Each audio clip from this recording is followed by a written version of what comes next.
Hej, velkommen til Young TV. I dag i studiet har vi en vis person med os. Han er kendt for at være vild, eller rettere sagt gamer. Goddag, Benjamin. Goddag. Og du er gamer, siger du? Det lyder meget spændende, kan jeg forstå. Hvordan er dine gamervaner? De er ikke slemme. Kigger nogle gange om dagen. Nå, men det er ikke slemme. Ja. Altså, hvad jeg går op igen. Din mor siger, nej. Det er hun simpelthen ikke med. Nej, det gør hun jo ikke sådan. Ikke sådan rigtig nej. Jeg spurgte hende på. Så er det vist bare mig, der har en streg mor.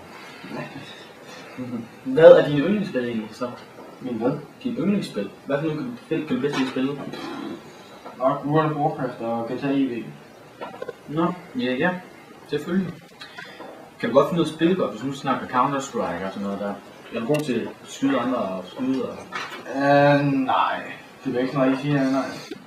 Du er mest bare til det der roleplay og MMO. Har du den der trang bare til at ville spille? Bare spille. Du skal bare spille nogle gange, altså. Ja, det havde jeg for nogle år siden, men den er så lagt ned, men den er sådan ved at opstå lidt. Hvad er grunden til, at du sådan begyndte at få spille? Jeg har hørt din anden historie med, at du var noget med spil, der hjalp dig videre på en eller anden måde. Ja, altså det startede faktisk med, at min fætter her var på besøg. Og så sagde han, vil du ikke prøve at spille World of Warcraft? Så sagde jeg, nej. Så sagde han, men du kan prøve det gratis i 10 dage. Og så sagde jeg så, okay, så lad mig lige prøve det.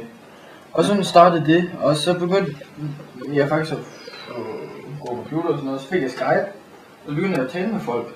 Og så begyndte jeg at få flere og flere venner, og mit engelsk blev også bedre. Så man kan sige, både mit... Så du forbedrer dig på mange Ja, måder? faktisk ja. Det er en god ting. Ja, det.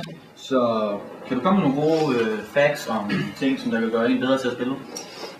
Ja, øvelse, tror jeg. Øvelser gør mester. Og så vil du udgive dig for at være en eller anden person ved at du begynder at skrive til en. Nej, du er klam eller et eller andet. Altså som, hvis der er nogen, der synes, der er ved at være ret irriterende, så bare skrive, hej, du kommer der bare lige at tæve mig eller et eller andet. Nej, det tror jeg ikke engang. Nej. Ja. Det var det, vi havde for i dag. Og tak fordi du gad at komme. Det var så lidt. Yes.